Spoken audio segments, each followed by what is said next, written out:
Hello everyone, I'm Jay, and welcome to RPG DIY, your channel for all things tabletop gaming. Today I'm going to do a review of Immersive Battle Maps. There are 30 different maps in here in a hardcover lay-flat design. So we're going to take a look at it. I'll show you all the maps and how you can use them.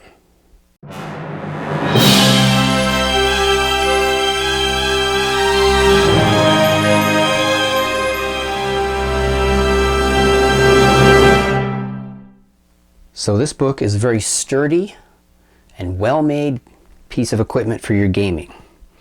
So you have here the title page or the cover.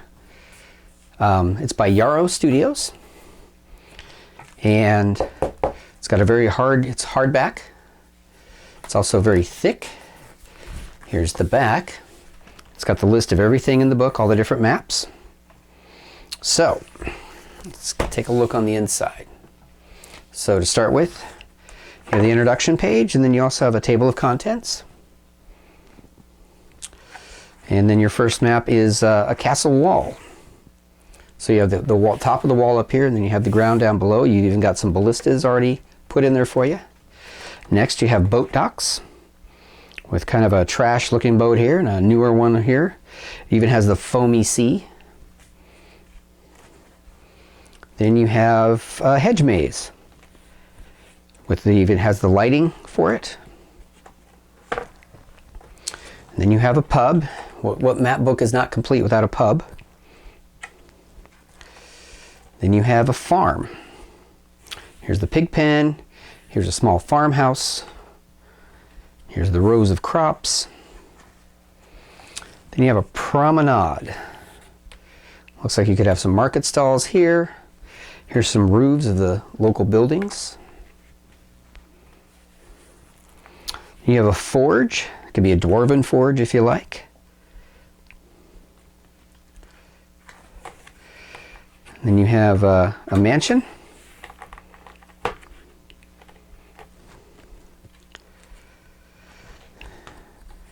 then you have some barracks. Here's all the beds for the barracks. Here's the main room. Here's the training ground. And of course you have an arena. You also have some rooftops for all your rogues to dance around on with a street in there. You have like a glacier or some ice lands. So you've got a main path through here.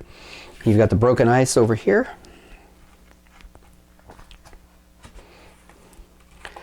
Then you have a ship at sea.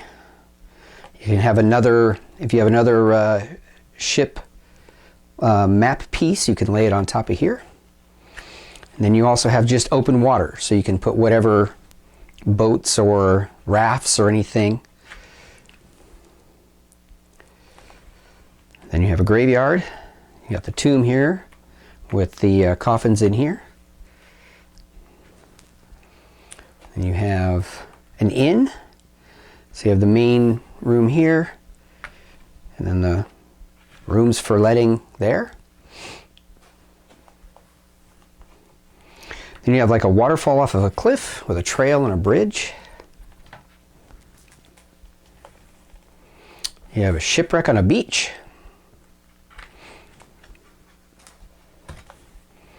Then you have some caves right here. And you have like the undercity or the sewers set up. So you've got some areas where things are stored. You even have like skulls making up the walls, kind of like the catacombs in Paris.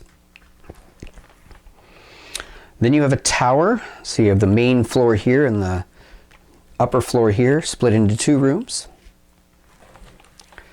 Then you have a temple.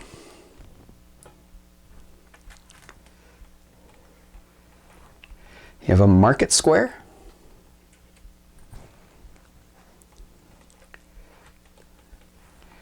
And here's like a town district. So you could have different shops set up in here.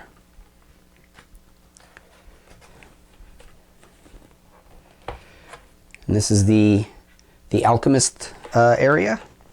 So he's got all those chemicals going and a little bit of magic flying around here.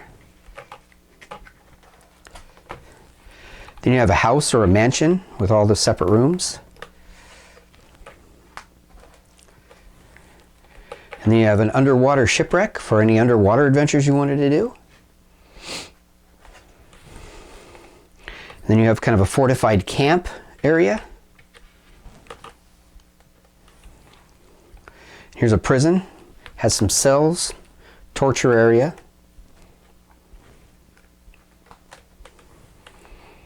You have some lava fields.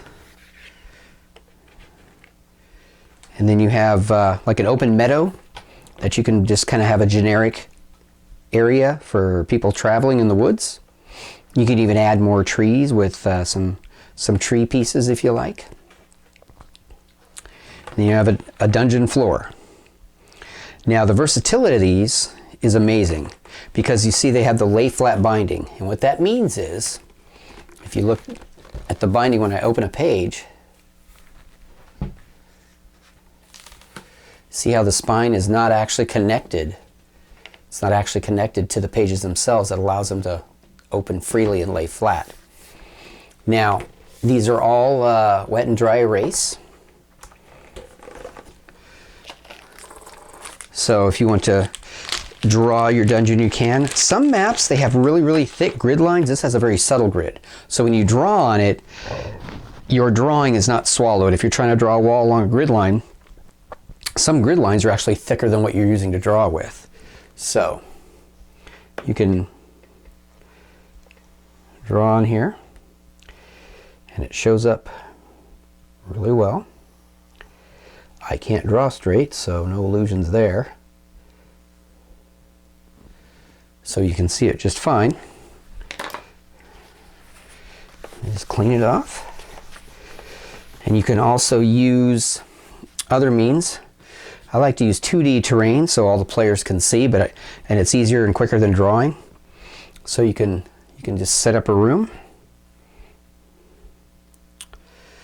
Let's see, let's make it about like that. And then you can take whatever door you have and place it right there. And then you can also put furniture in the room if you like. And then your figures can go in here. You can also use,